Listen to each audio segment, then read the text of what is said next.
Noni. Hey guys, I'm your host Random Guy 12345 and today we're gonna be taking a look at a chapter which may not be action packed as the ones that came before it, but sure is a banger. Also, a quick note, Horikoshi is taking inspiration from soap operas in general because of all the exposing going on right now. And that is the main focus of this chapter today. So spoilers ahead, and with that out of the way, let's begin, shall we? So, to keep this chapter review short and sweet, there are two major things going on right now. First one being, we finally get an update on all the injured heroes and the other heroes who basically died in the war, like Mr. Crust, F in the chat, Aizawa Sensei, Mirko, Hawks, and Mount Lady, just to name a few. They're pretty badly injured. So basically, these dudes are doing okay considering what has happened to them so far, and luckily, there are doctors who are treating the heroes. But a big F in the chat for my man, Mr. Crust. He truly died a hero while protecting Mirko from the Nomu. RIP. So moving on, we also get an update on the heroes who are well not in good shape, like Best Jeanist. Now, as we saw in the last chapter, Makia was like Nani and fell asleep because of the sleeping agent, and of course, the Nomu are going crazy on the rest of the heroes. Now, Makia is very sad and is sweating because he can't use his powers. And then we see Shoto charging at Darby with full force, and then we suddenly cut back to Best Jeanist, who is clearly coughing up blood to keep Makia down. A huge round of applause for this man's dedication. Like the dude had one of his lungs blown off. Also, is it just me or does Horikoshi really like blowing pro heroes' lungs out? Like All Might had the same issue. Comment down below so we can actually get to the base of the situation. Moving on, we see a Nomu with the ability to create armor, or perhaps a Nomu which basically has armor. Is this an Attack on Titan reference here? Because I'm clearly seeing some similarities. But anyways, Lemillion states that this Nomu guy might be a problem because of his power. Get it? It was a Mirio reference. But then we, of course, cut to a panel where we see where the Nomu apparently punches away Mirio with such strong force that he destroys a whole block while he's at it.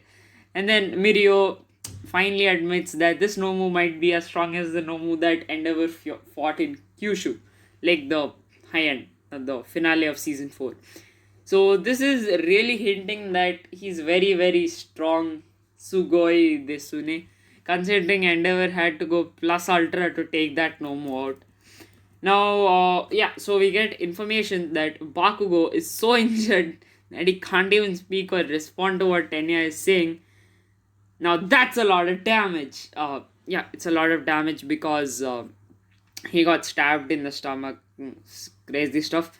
So Nejire finally reveals a plan that they need to carry out is to stop the villains from reaching Best Jeanist, our lung blown off hero. And then we see Mr. Compress, the main focus of this chapter, and he says that Shigi is out of commission, he's a limp noodle, and no one likes limp noodles. So he reveals that Dabi, Toga, and even Shigi, along with him, haven't achieved their dreams. Dabi broke Endeavor's heart, but then he still has something big planned. I think we need to watch out for that. And then out of nowhere, Best Jeanist pulls out a move called asphyxiation, which, if you don't know, is basically depriving something or someone of oxygen. And this move takes Mr. Compress by surprise. And well, Spinner's facial expression says it all. I mean, look at the dude's face. So Spinner tells Compress that the main goal of the villains is to wake up Shigi and Makia and somehow get out of there, effectively ending the war. And well, Compress pulls one on us and touches his body and makes himself into a pebble, and transforms Shigi and Spinner as well, and gets them out of there. Wow, this man has a very big brain. It's his moment too, because you have people like Darby and Shigi stealing the show with their antics, especially Darby. And we see Compress' greatest escape as he parkours his way on top of Makia.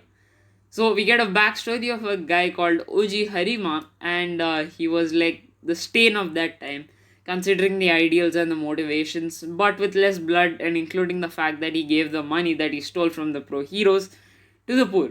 So very nice guy overall, and keep the brother fight hype train going.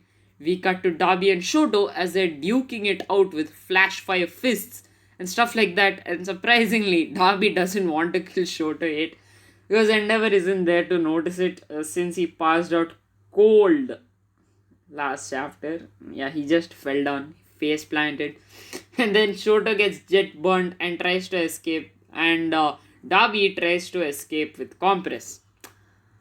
Shoto, why are you doing this, man? Just leave it. Just leave it. And then the big bomb drops. Mr. Compress is actually that Harima guy's great grandson, and he flings his mask, giving us a sick face reveal.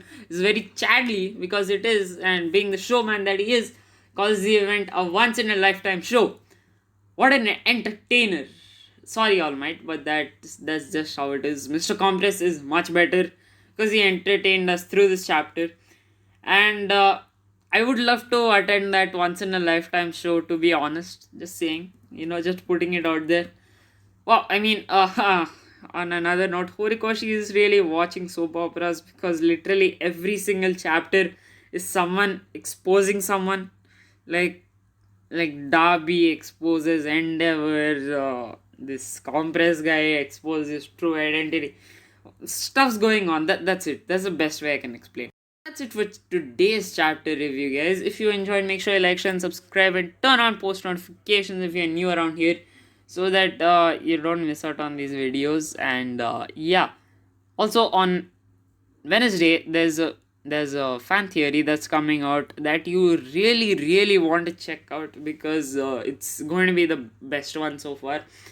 So yeah, make sure you comment down below what you thought of this chapter. And before ending, I would like to thank all the health workers working on the front lines to protect us from this pandemic. Stay home, stay safe, and remember, go beyond the plus ultra.